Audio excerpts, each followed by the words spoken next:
আসসালামু আলাইকুম ওয়া রাহমাতুল্লাহি ওয়া বারাকাতুহু নাহমাদুহু ওয়া নুসাল্লি ওয়া নুসাল্লিমু আলা রাসূলিল কারীম আম্মা বা'দ। দূরে কাছের দেশ ও প্রবাসের যে যেখান থেকে আমাদেরকে দেখছেন, বিশেষ করে তোহফা টিভির পরিবেশনায় রমজানের অনুষ্ঠানে সকলকে ধন্যবাদ, মোবারকবাদ জানিয়ে শুরু করতে যাচ্ছি আমাদের প্রতিদিনের ন্যায় আজকেও বিষয়ভিত্তিক অনুষ্ঠান। আজকে আলোচনা করব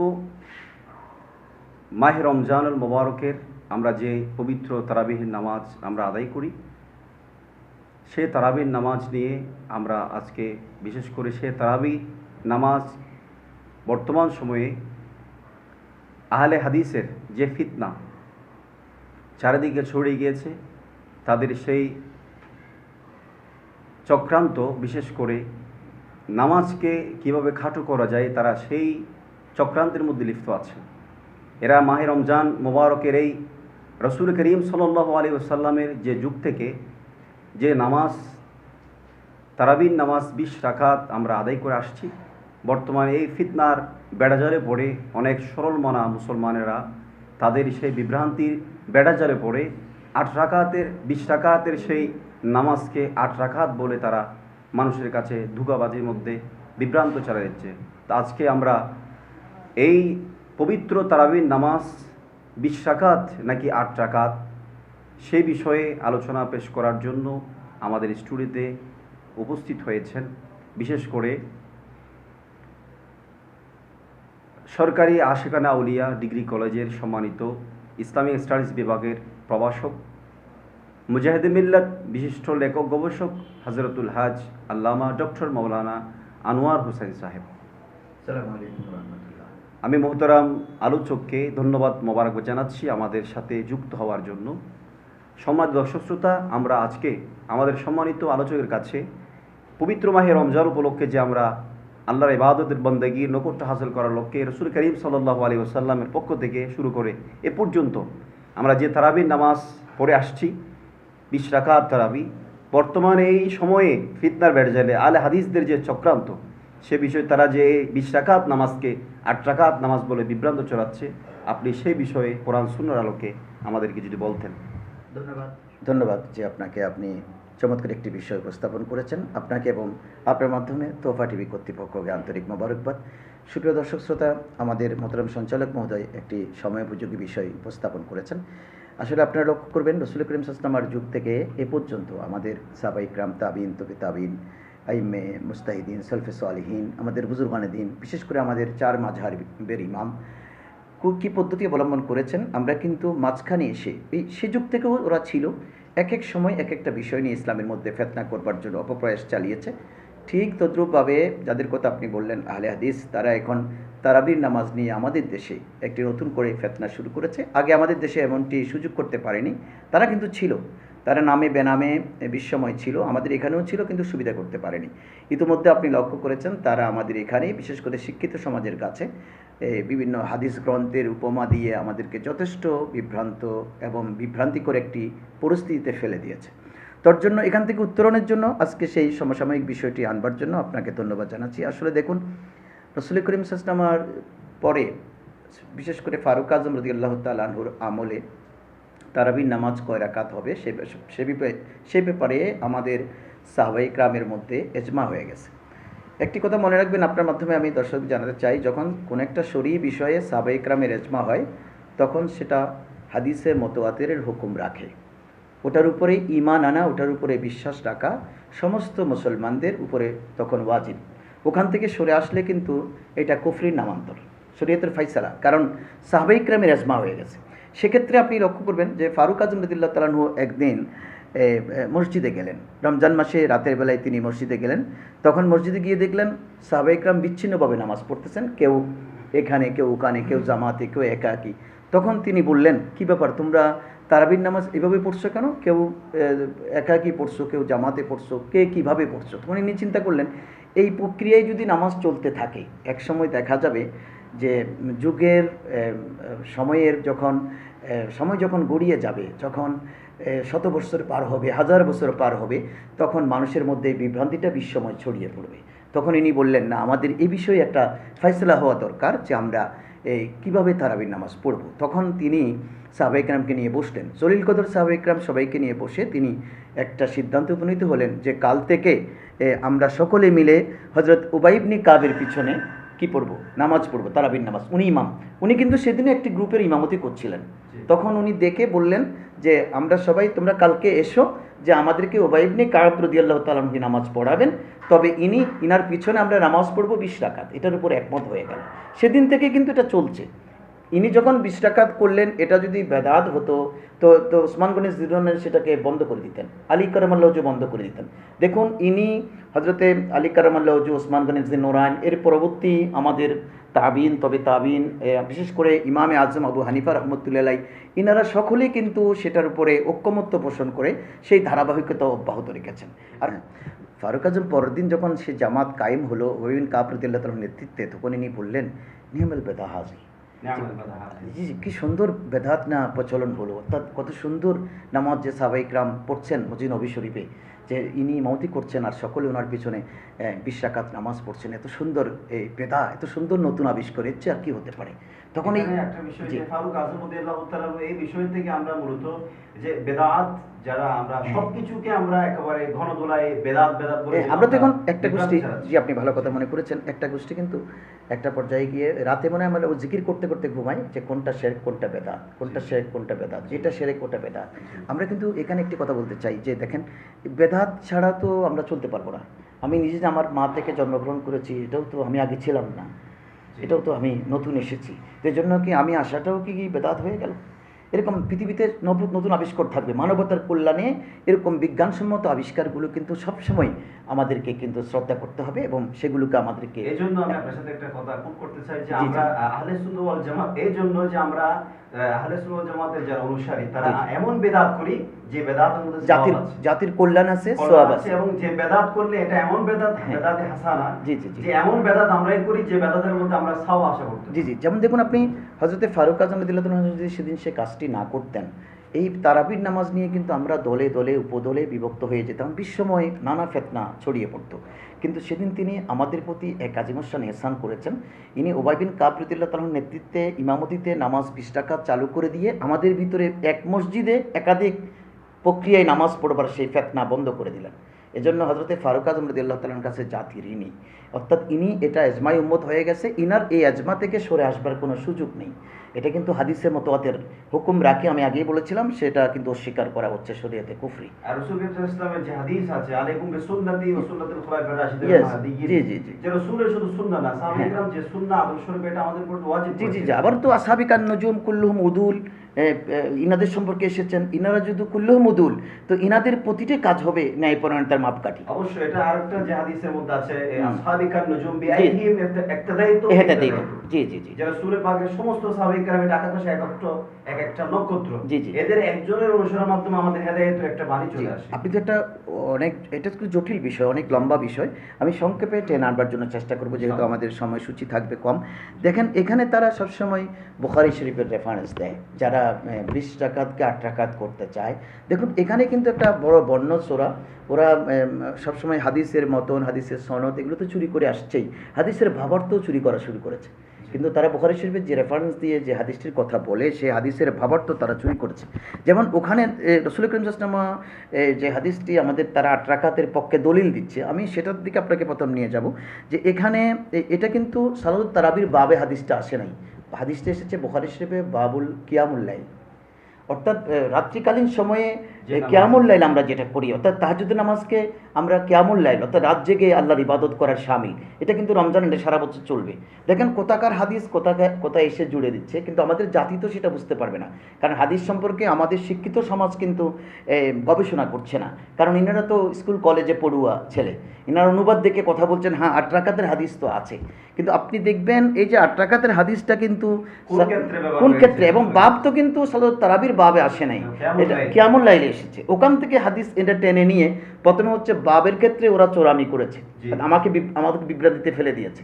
কিন্তু আমি আমাদের দর্শকদের বলতে চাইবো, আসেন হাদিসের এবারতে যাই আমরা, সনদে আমি এখন যাব না, সনদ লম্বা হয়ে যাবে। মাকানা রাসূলুল্লাহ সাল্লাল্লাহু আলাইহি ওয়াসাল্লাম ইয়াজিদু ফি রামাদানা ওয়ালা ফি গায়রিহি আলা 11 রাকা, যেটা বুখারী শরীফের মতন। আপনি দেখুন ওখানে ইয়াজিদু ফি রামাদানা ওয়ালা ফি গায়রিহি। বাইরে রমজান হ্যাঁ, গায়রি নয়। আচ্ছা, গায়রি রমজানে কি সালাতুত তারাবি হয়? না। তো এইখানে তারাবিতে এটা কেন যাবে? আর রাসূল কারীমের এই গায়র শব্দ দ্বারা এটাই প্রমাণ করে দিয়েছে হ্যাঁ। যে রাসূল ইসলাম যে রমজান এবং রমজান ব্যতীত 8 রাকাত যে নামাজ পড়তেন, এটা কিয়ামুল লাইল তাহাজ্জুদের নামাজ। তাহাজ্জুদের নামাজ। অর্থাৎ 11 রাকাতের যে হাদিসটা, সেক্ষেত্রে 8 রাকাত হচ্ছে তাহাজ্জুদ, 3 রাকাত হচ্ছে বিতির। অর্থাৎ বিতিরটা তাহাজ্জুদের পরে পড়তেন। এখন আপনি দেখেন কিভাবে তারা আমাদের দেশের মানুষকে বিভ্রান্ত করছে। এখন আমি আমার সরল মনা সেই ভাইদেরকে বলতে চাইবো, ইয়াজিদু ফি রামাদানা ওয়ালা ফি গায়রি। এখন রমজানের পরেও কি তারাবি হয়? তাহলে তারাবির বিষয়ে প্রসঙ্গটা এখানে কেন আসবে? কোথাকার বাবের হাদিস কোথায় এনে লাগাই দিলেন আর কোথায় এবারও চুরি করলেন, আর সেটাকে বলছেন ইনারা বিশ্বময় যে বুখারী শরীফের দলিল আছে। এখন আমাদের যারা স্কুল কলেজ ইউনিভার্সিটিতে পড়ে তারা মনে করছেন বুখারীতে আছে, বুখারীর হাদিস মানবে না, এটা কি করে হতে পারে? আর অন্য হাজার গ্রন্থে থাকলে কি আসে যায়, বুখারীতে তো নেই। কিন্তু বুখারীতে আপনি দেখুন এই তারাবি স্পেসিফিক 12 রাকাত রসুল পড়েছেন, এরকম একটি হাদিস আপনি উপস্থাপন করেন, আপনি করতে পারবেন না। আরেকটি কথা আছে, আপনি হাদিস শুধু বুখারীতে সীমাবদ্ধ করেন কেন? ইমামে বুখারী রাদিয়াল্লাহু তাআলা আনহু নিজেই মাত্র 4300 আমাদের জি জি জি 300 হাদিস অথবা 7300 হাদিস অথবা 9000 সামথিং এরকম হাদিস কিন্তু ইনি তকরাসহ এনেছেন। এর বাইরে লক্ষ লক্ষ হাদিস রয়ে গেছে। আপনার মাধ্যমে আমি আমার দর্শকদের জানাতে চাই যে বর্তমান হাদিস যে গবেষণা হচ্ছে, আমরা দেখেছি একটি গবেষণায় বর্তমান প্রায় 350 হাদিস গ্রন্থ বিশ্বে আলোচিত 350 হাদিস গ্রন্থ বড় বড়, এবং এখানে টোটাল হাদিস সংখ্যা হচ্ছে 8.5 লক্ষ। আপনি বুখারী শরীফে 4300 হাদিসের উপর ডিপেন্ড করে, তাহলে 8.5 লক্ষ হাদিসকে কি আপনি বাদ দেবেন? কোনো অবস্থা। ইমাম বুখারী তো সব হাদিস আনতে পারেননি, কেন? ইমাম বুখারীর সব হাদিস আনতে গেলে এটা কলে ভরে 100 উটের বোঝাই হবে। তাহলে বুখারী শরীফ মাদ্রাসায় পড়াবে কীভাবে? এই জন্য ইনি তো নিজেও 3 লক্ষ হাদিস মুখস্থ পারতেন। ওখান থেকে ইনি মাত্র এখানে তাকরার ছাড়া 4300 হাদিস নিয়ে এসেছেন প্রায়, কিন্তু আর বাকি হাদিসগুলো ইনি ওনার ছাত্রদেরকে পড়িয়ে তাদের জন্য সুযোগ দিয়েছেন। যেমন আপনি বলবেন বুখারীতে নাই, মুসান্নাফে আব্দুর রাজ্জাকে আছে।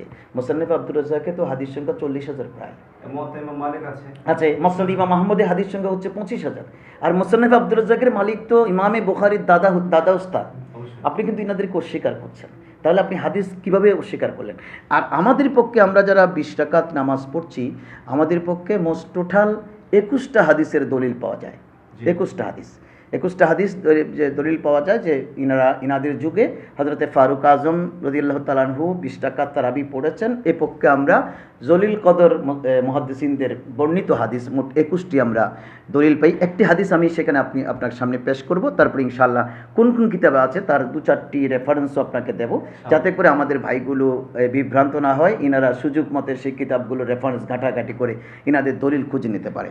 এখানে যেটা বিশেষ করে সুনানে কুবরা, ইমাম বাইহাকি রাদিয়াল্লাহু তাআলা সুনানে কুবরাতে যে হাদিসটি নিয়ে এসেছেন, দেখেন ইমামে বাইহাকি কিন্তু এমন তবকাতের মুহাদ্দিস, ইনার সুনানে কুবরা এই হাদিসের কিতাব অস্বীকার করবার মতো যে কোনো মুহাদ্দিসিন ইকরামের নেই।